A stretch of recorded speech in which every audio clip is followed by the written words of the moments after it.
UP की सहकारिता ने रचा इतिहास। किसानों के लिए बड़ी राहत की खबर है। अब खेती के लिए कर्ज लेना बोझ नहीं बल्कि सहारा बनेगा।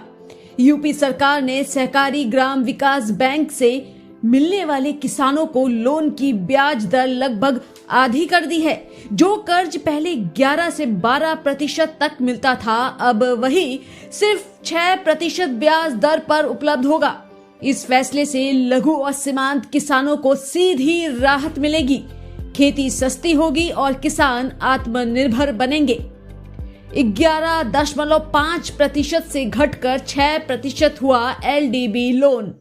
इस अवसर पर मुझे अन्नदाता किसानों के लिए एक और व्यवस्था करनी है, और वह करना है कि प्रदेश के अंदर हम लोग उत्तर प्रदेश सहकारी ग्राम विकास बैंक एलडीबी का जो रेट ऑफ इंटरेस्ट है लगभग 11.5% है। किसान उससे लोन लेता है, लेकिन उसके बहुत ब्याज देना होता है।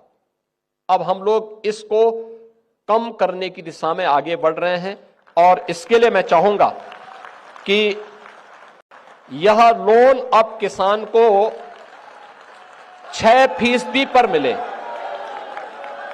इसमें राज्य सरकार इसमें योगदान देगी और 6% में केवल किसान को, लघु और सीमांत किसान को हम इस सुविधा का लाभ देंगे। लघु और सीमांत किसान को प्रदेश के अंदर मुख्यमंत्री कृषक समृद्धि योजना के अंतर्गत हम लोग 6% पर इस ब्याज को एलडीबी के माध्यम से उपलब्ध करवाएंगे, और जो बाकी बचेगा उसमें गवर्नमेंट इसमें अपना योगदान देगी। One district one cooperative bank की दिशा में यूपी सबसे आगे। बलरामपुर में एक नया जिला कोऑपरेटिव बैंक के गठन की कार्रवाई आगे बढ़ चुकी है। 24-25 में 162 करोड़ 2 लाख रुपए का लाभ भी हमारे कोऑपरेटिव बैंक ने कमाया है, और अब इसमें हम लोगों के द्वारा तेजी के साथ आगे कार्य हो रहा है। बहनों और भाइयों, अच्छी सरकार आती है, यही होता है। पिछली सरकारें वन डिस्ट्रिक्ट वन माफिया पालती थी, यानी कोऑपरेटिव क्षेत्र तो पिछली सरकारों की माफिया राज के कारण बर्बाद हो गया था। किसान की पूंजी फंस गई थी, हजारों करोड़ फंस गई थी। 4700 करोड़ रुपए का हमने 16 जो कोऑपरेटिव बैंक जिनके लाइसेंस जब्त हो गए थे, किसानों का वो पैसा हम लोगों ने फिर धीरे धीरे करके वापस करवाया। आज वो पैसा भी वापस है, बैंक भी फिर से अपना काम करते हुए आगे बढ़ रहा है। अब हम लोग वन डिस्ट्रिक्ट यानी माफिया से तो प्रदेश से मुक्ति हो गई, लेकिन अब one district one cooperative bank की दिशा में उत्तर प्रदेश आगे बढ़ रहा है, और इसको हमें आगे बढ़ाना चाहिए, क्योंकि ये आज की आवश्यकता है, और उस दिशा में प्रदेश सरकार ने तेजी के साथ कदम बढ़ाए हैं। ये हमारे लिए इसलिए भी महत्वपूर्ण है क्योंकि हमें वित्तीय समावेशन की दिशा से जितने भी फाइनेंशियल इंक्लूजन है, जितनी भी केंद्र और राज्य सरकार की योजनाएं हैं, इन योजनाओं को प्रभावी रूप से क्रियान्वयन करने के लिए यह कार्य आगे बढ़ता है, और स्थानीय स्तर पर युवाओं के लिए रोजगार की नई संभावनाओं को भी आगे बढ़ाया जा सकता है। मैं आप सभी युवाओं से इस बारे में अपील करूंगा कि हमारा युवा सहकारिता आंदोलन का एक भविष्य है और उसका भविष्य का शिल्पी है। आपको इस दिशा में अपने आप को तैयार करना है। यह युवा सहकार सम्मेलन या प्रदेश की समृद्धि और प्रदेश की सामूहिक विकास की दिशा में एक नया मील का पत्थर साबित होगा। मुनाफे में सभी 50 जिला सहकारी बैंक। भारत सरकार की जो विभिन्न योजनाएं हैं, उनके माध्यम से कोठवा पांडे एमपैक्स ने 1500 मेट्रिक टन क्षमता का गोदाम बनाया है, जो सबसे बड़ा गोदाम के रूप में इस क्षेत्र में मौजूद है। और मुझे लगता है किसी भी कोऑपरेटिव के द्वारा बनाए गए बड़े गोदाम में उसकी गिनती होती है। 25-26 में 24 नए पैक्स के द्वारा भी ऐसे स्टोरेज बनाने की कार्रवाई आगे बढ़ रही है। 502 एमपैक्स में सोलर रूफटॉप पैनल की भी स्थापित करने का कार्य पूर्ण किया गया है। और इस कार्यक्रम को आगे बढ़ाते हुए जितने भी हमारे पुराने और जर्जर वेयर हाउस थे, उनकी मरम्मत के लिए प्रत्येक एमपैक्स को 10 लाख रुपए तक की वित्तीय सहायता, अब तक 70 करोड़ से 980 एमपैक्स को सुदृढ़ीकरण करने का कार्य हुआ है। 25-26 में 30 करोड़ इसमें अतिरिक्त प्रावधान भी हम लोग इसके साथ किए हैं। एमपैक्स के उन्नयन के लिए 800 से अधिक नवगठित एमपैक्स को सरकार के द्वारा वित्तीय सहायता भी प्रदान की जा रही है। 1 लाख रुपए के मार्जिन मनी के साथ 1 लाख रुपए की जो आधारभूत संरचना है, जैसे पीने का पानी, वहां पर शौचालय, फार्मर सेट, कंप्यूटर, रैक और अन्य जो भी वहां की आवश्यकता है इसके अनुरूप वहां पर यह कार्रवाई हम लोगों के द्वारा तेजी के साथ आगे बढ़ाने का कार्य भी इसको तेजी के साथ आगे बढ़ाया गया है। और Uttar Pradesh state cooperative bank अब नाबार्ड से ये श्रेणी के बैंक के रूप में अपने आप को स्थापित किया है। इसमें तमाम प्रकार की कार्रवाई आगे बढ़ी है। इस प्रदेश में इसके द्वारा 40 शाखाएं आज संचालित हो रही हैं। अब मैं कह सकता हूं कि हमारे जिला कोऑपरेटिव बैंक की जो 50 जिला कोऑपरेटिव बैंक थे, आज के दिन पे सभी के सभी लाभांश कमा रहे हैं। यानी जो पहले बीमार थे और बाकी भी बीमार होने की ओर जा रहे थे, क्योंकि तो एक वास्तव में एक संक्रमण होता है, एक बीमार होता है दूसरा भी बीमारी की तरफ बढ़ता है। लेकिन जैसे उस बीमारी को समय रहते उपचार कर लिया जाता है तो सारे लोग स्वस्थ हो जाते हैं। ऐसे ही अब उत्तर प्रदेश के सभी 50 कोऑपरेटिव डिस्ट्रिक्ट कोऑपरेटिव बैंक आज के दिन पर लाभांश कमा रहे हैं। और हम लोगों ने 1 डिस्ट्रिक्ट 1 बैंक 1 कोऑपरेटिव बैंक की इस परिकल्पना को भी साकार करने की दिशा में कार्रवाई प्रारंभ की।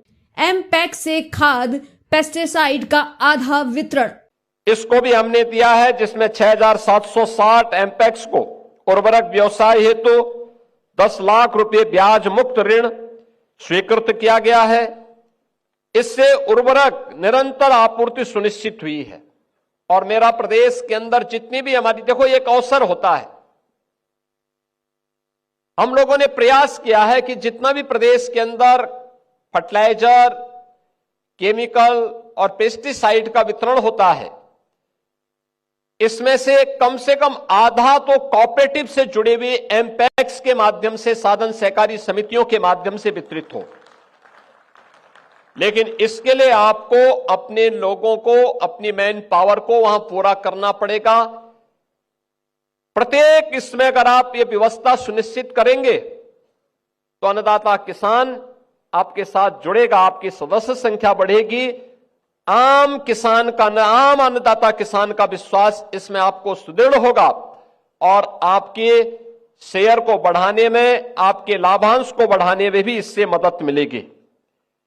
एमपैक्स द्वारा 6,400 करोड़ का व्यवसाय किया गया, 191 करोड़ का विशुद्ध मुनाफा भी इसके माध्यम से उनके द्वारा कमाया गया। इस ऋण सीमा को आगे बढ़ाने की दिशा में भी हम लोगों ने कार्रवाई आगे की है कि अभी तक हमने 10 लाख तक किया है। आने वाले समय में हम इसको 15 लाख तक का गारंटी मुक्त ऋण देने की दिशा में भी कदम बढ़ाएंगे। लेकिन सबसे पहले हमें जो हमारी एमपैक्स में जो रिक्तियां हैं, जो मैन पावर की कमी है, जो कभी कभी हमें दिखाई देती है, इसको पूरा करवाएं। और इसको हम पूरा कर लेते हैं तो फिर आने वाले समय में इन चीजों को हमें और आगे बढ़ाने में मदद मिलेगी। 161 एमपैक्स ने जन औषधि केंद्र के रूप में भी सस्ती दवाइयां यानी जेनरिक दवा उपलब्ध करवाने करवाने की वहां व्यवस्था की है, जिसके माध्यम से भी 1,86,00,000 रुपए का से अधिक का उन्होंने अब तक व्यवसाय भी किया है।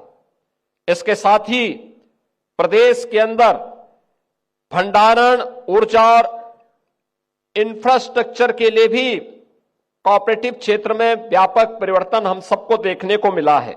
यूपी के कोऑपरेटिव बैंक डिफॉल्टर नहीं हैं। जिला सहकारी बैंकों में 2 लाख से अधिक बैंक अकाउंट और 550 करोड़ का डिपॉजिट यह आज के दिन पर हमारे पास है।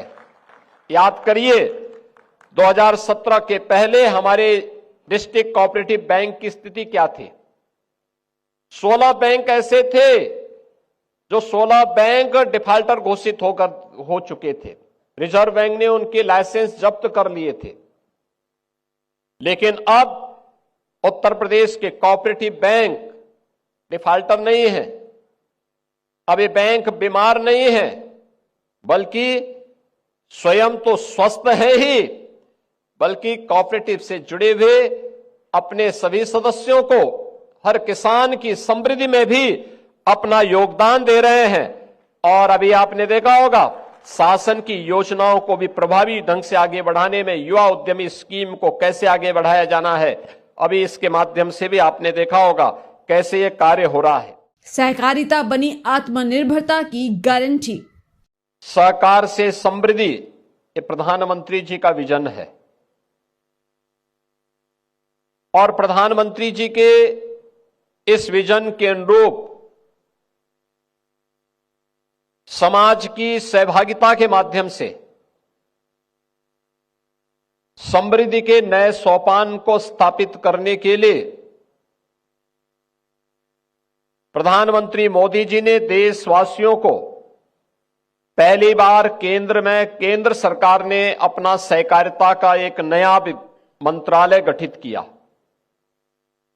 पहले यह कृषि मंत्रालय के अधीन एक छोटा सा उसका आयाम हुआ करता था, लेकिन अब यह अपने आप में एक मंत्रालय के रूप में कार्य कर रहा है और देश के सबसे दूरदर्शी मंत्री के रूप में, संगठक के रूप में देश के आदरणीय गृह मंत्री माननीय श्री अमित शाह जी मंत्रालय गठन होने के बाद सबसे पहले मंत्री के रूप में भारत के सहकारिता आंदोलन को एक नई ऊंचाई प्रदान कर रहे हैं।